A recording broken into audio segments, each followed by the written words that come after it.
Hello everyone, welcome to BVN e learning education group. जैसा कि आप जानते हैं, समर वैकेशन के बाद जो हम दोबारा से अपनी एजुकेशन को स्टार्ट कर रहे हैं और एक नए चैप्टर के साथ। और ये जो चैप्टर है ये केमिस्ट्री से है और इसका नाम है carbon and it's compounds. It is very interesting topic from chemistry और we learn easily if we concentrate our mind on this chapter. तो we started, तो chapter name is carbon and it's compounds. तो सबसे पहले जो carbon है वो होता क्या है। कार्बन क्या है, एक एलिमेंट है। जैसे we know all know that कि 118 एलिमेंट्स आर प्रेजेंट। 118 तत्व हैं। उन 118 तत्व में एक एलिमेंट है कार्बन। जो कार्बन है उसको सी के द्वारा रिप्रेजेंट करते हैं। इसका सिंबल है सी के द्वारा इसको रिप्रेजेंट करते हैं। और ये नॉन मेटल है क्योंकि जो 118 एलिमेंट्स हैं, इन 118 एलिमेंट्स को 3 कैटेगरीज में डिवाइड किया गया है, मेटल, नॉन मेटल और मेटेलॉइड्स। तो इसमें जो कार्बन है ये नॉन मेटल है।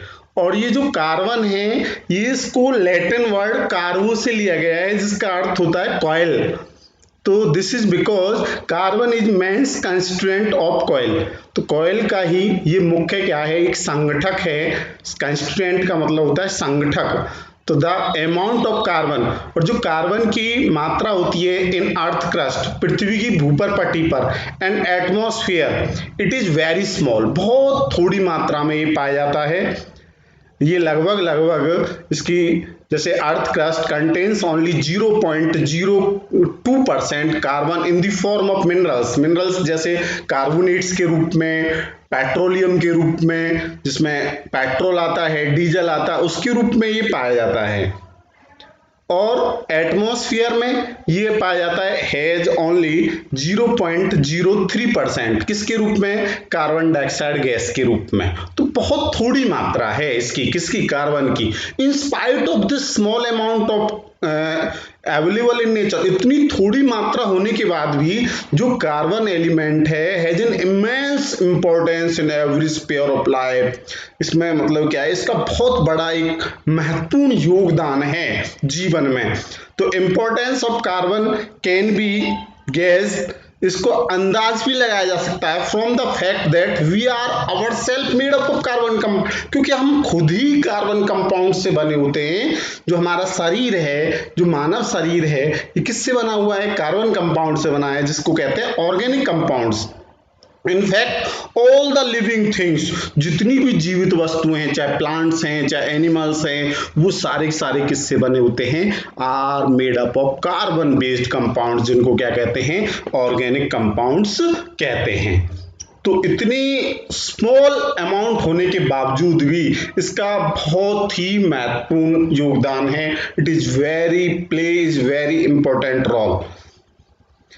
और उसके बाद a large number of things, बहुत सारी वस्तुओं को हम यूज करते हैं, बहुत सारी वस्तुओं को यूज करते हैं इन आवर डेली लाइफ। जैसे आप मान के चलो, पल्सेज आप यूज कर रहे हैं, बुक्स आप यूज कर रहे हैं, मेडिसिन्स आप यूज कर रहे हैं, क्लॉथ्स आप यूज कर रहे हैं। इसका मतलब जो भी आप डेली, जो भी वस्तु आप यूज कर रहे हैं, मोस्टली वो सारी जो वस्तु हैं उन सभी में क्या मिला होता है, कार्बन मिला होता है। इसका मतलब वो कार्बन कंपाउंड से बनी होती हैं। तो इसका मतलब ये क्या है, जो कार्बन है मोस्टली वस्तुओं में कार्बन पाया जाता है। तो carbon always form covalent bond. 2 प्रकार के बॉन्ड आपने पढ़े हैं, एक होता है आयनिक बॉन्ड और एक होता है कोवेलेंट बॉन्ड। और जो कार्बन होता है वो कैसा बॉन्ड बनाता है, वो कोवेलेंट बॉन्ड बनाता है। कोवेलेंट बॉन्ड और आयनिक बॉन्ड में क्या डिफरेंस है, आयनिक बॉन्ड तो क्या बनता है जब मेटल नॉन मेटल के साथ रिएक्ट करती है, it means transfer of electrons, जहां इलेक्ट्रॉन ट्रांसफर होते हैं वहां तो बनता है आयनिक बॉन्ड। और जहां कोवेलेंट बॉन्ड कहां बनता है, जहां शेयरिंग होती है इलेक्ट्रॉन्स की। शेयरिंग कब होगी, जब दोनों की दोनों नॉन मेटल होंगी। तो यहाँ जो कार्बन है नॉन मेटल है, इसका एटॉमिक नंबर 6 है, न्यूट्रल एटम है, तो कार्बन इसमें 6 इलेक्ट्रॉन्स हैं। अब 6 इलेक्ट्रॉन्स जब हैं तो इसका जब इलेक्ट्रॉनिक कॉन्फ़िगरेशन करते हैं, इलेक्ट्रॉनिक कॉन्फ़िगरेशन करने पर, इलेक्ट्रॉनिक कॉन्फ़िगरेशन का मतलब होता है जो इलेक्ट्रॉन्स होते हैं उनको सेलों में डिवाइड करना। सेलों में जब इसको डिवाइड करते हैं तो जो के सेल है हमारा फर्स्ट सेल जो होता है उसमें मैक्सिमम 2 इलेक्ट्रॉन्स आते हैं, तो इसमें 2 और एल में जो मैक्सिमम आते हैं वो 8 इलेक्ट्रॉन्स आते हैं, और इसमें 6 इलेक्ट्रॉन्स टोटल प्रेजेंट है। तो फर्स्ट सेल में 2 इलेक्ट्रॉन्स आ गए, 4 सेकंड सेल में आ गए। अब इस सेकंड सेल को कंप्लीट करने के लिए या तो ये क्या करें, 4 इलेक्ट्रॉन यहां से लूज करें, या ये 4 इलेक्ट्रॉन को यहां पर गेन कर ले। यदि इसको ये यहां से लूज कर देता है तो इसका फर्स्ट सेल ये कंप्लीट रहता है और इसकी जो नेचर है वो स्टेबल हो जाएगी, इसकी पोजीशन जो है वो स्टेबल हो जाएगी। लेकिन ये ना तो 4 इलेक्ट्रॉन गेन कर पाता है और ना ही 4 इलेक्ट्रॉन लूज कर पाता है, इसलिए क्या करता है, शेयरिंग करता है। तो it is clear that carbon has 4 electron in outermost cell of its atom. Since carbon atom can achieve the inert gas electronic arrangement, इससे क्या होगा कि जो इलेक्ट्रॉनिक गैस अरेंजमेंट है, इनर्ट गैस इलेक्ट्रॉनिक अरेंजमेंट का मतलब होता है जो इनर्ट गैस होती हैं ना तो वो इलेक्ट्रॉन लूज करती हैं ना गेन करती हैं, वही पोजीशन इसकी हो जाती है। यदि मान के चलो इसका सेकंड सेल कंप्लीट हो जाए तो इसकी पोजीशन कैसी हो जाएगी, नियोन जैसी हो जाएगी, जैसे हीलियम नियोन, और नियोन यहाँ पर नियोन की जो इलेक्ट्रॉन्स होते हैं उसमें 10 होते हैं। अब ये 4 इलेक्ट्रॉन्स और गेन कर ले तो इसमें 8 हो जाएंगे सेकंड सेल में, तो इसकी पोजीशन कैसी हो जाएगी, स्टेबल हो जाएगी। जो कार्बन एटम्स होते हैं, carbon atoms achieve the inert gas electronic arrangement only by the sharing of electrons. ये इलेक्ट्रॉन्स को क्या करते हैं, शेयरिंग करते हैं। देयरफॉर कार्बन जो होता है हमेशा कैसा बॉन्ड बनाता है, कोवेलेंट बॉन्ड बनाता है। उसके बाद आगे next, carbon is tetravalent. Tetra का मतलब होता है 4 और वेलेंट का मतलब होता है वैलेंसी। इसका मतलब है जो वैलेंसी है, कार्बन की जो वैलेंसी है वो 4 होती है। वैलेंसी होती क्या है, वैलेंसी का मतलब होता है the tendency of an atom to lose और gain electron to complete its outermost shell. अपने आउटरमोस्ट सेल को कंप्लीट करने के लिए कोई एटम, कोई परमाणु जितने इलेक्ट्रॉन त्यागता है या जितने इलेक्ट्रॉन ग्रहण करता है वो उसकी क्या कहलाती है, वैलेंसी कहलाती है, वो उसकी संयोजकता कहलाती है। हिंदी में कहते हैं इसको संयोजकता, वैलेंसी। तो कार्बन इज टेट्रावेलेंस, कार्बन की जो वैलेंसी है वो 4 है, क्योंकि ये क्या है, इसकी जो लास्ट सेल है उसमें 4 इलेक्ट्रॉन ये दूसरे से क्या करता है, शेयर करता है, इसलिए इसकी वैलेंसी क्या है, 4 है। किसके लिए, to achieve the 8 electron inert gas structure, अपने बाहरी सेल को कंप्लीट करने के लिए। तो इसकी जो वैलेंसी है वो क्या है, 4 है। उसके बाद है जो कार्बन है इसमें एक और प्रॉपर्टी पाई जाती है जिसको कहते हैं सेल्फ कॉम्बिनेशन। सेल्फ कॉम्बिनेशन एक ऐसी प्रॉपर्टी है, एक यूनिक प्रॉपर्टी है जो किस में पाई जाती है, कार्बन में पाई जाती है। Most outstanding property of carbon in is its ability to combine with itself, जिसके कारण ये खुद अपने आप को जोड़ता है, atom to form long chain, परमाणु से परमाणु को। किसके लिए, एक लंबी चेन बनाने की, एक लंबी श्रृंखला बनाने के लिए। फॉर एग्जांपल जैसे ऑक्टेन है, ऑक्टेन क्या है, ये कंस्टिट्यूएंट्स है किसका, पेट्रोल का, तो ऑक्टेन C8H18। तो ये क्या बन गई, एक लॉन्ग चेन बन गई। इसमें कार्बन के कितने एटम है, 8 एटम है। हाइड्रोजन के कितने एटम है, 18 एटम है। तो property of self combination of carbon atom to form long chain is useful, ये बहुत ही लाभदायक होती है to us because it gives rise to an extremely large number of carbon compound. इससे बहुत बड़ी मात्रा में जो कार्बन कंपाउंड्स हैं वो बनते हैं। आगे हैं अक्रेंस ऑफ कार्बन, कार्बन की प्राप्ति कैसे होती है। जो कार्बन होता है occurs in nature in free state as well as in combined state, ये दोनों स्टेटों में पाया जाता है, दोनों अवस्थाओं में पाया जाता है, स्वतंत्र अवस्था भी और संयुक्त अवस्था भी। इन फ्री स्टेट जो कार्बन होता है occurs in nature mainly in two forms, diamond और ग्रेफाइट। जो कार्बन है अकर्स पाया जाता है नेचर प्रकृति में mainly in two forms, diamond and graphite. और जो another naturally occurring form of carbon called, जिसको कहते हैं बक मींस फुलरेन, हैज बीन डिस्कवर्ड, इसकी एक नई जो खोज हुई है।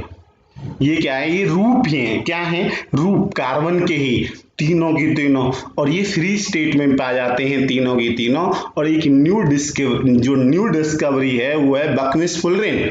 तो इसमें पहले डायमंड और ग्रेफाइट, उसके बाद जो कंबाइंड स्टेट होती है, कंबाइंड स्टेट का मतलब होता है संयुक्त अवस्था। संयुक्त अवस्था में क्या है, जो कार्बन है occurs in nature in the form of compound, जैसे कार्बोनेट्स के रूप में, कार्बन डाइऑक्साइड गैस के रूप में, फॉसिल फ्यूल्स के रूप में, ऑर्गेनिक कंपाउंड्स के रूप में। ऑर्गेनिक कंपाउंड्स में ये सारी चीजें आ जाती है जैसे पेट्रोल डीजल वगैरह ये, और वुड के रूप में, कॉटन के रूप में, वूल के रूप में, ये सारी क्या है, इसकी कंबाइंड स्टेट हैं, किसकी, कार्बन की। उसके बाद हम इसमें पढ़ेंगे एलोट्रॉफ्स ऑफ कार्बन। एलोट्रॉफ्स का मतलब होता है अपर रूप, एक तरह से दूसरा रूप।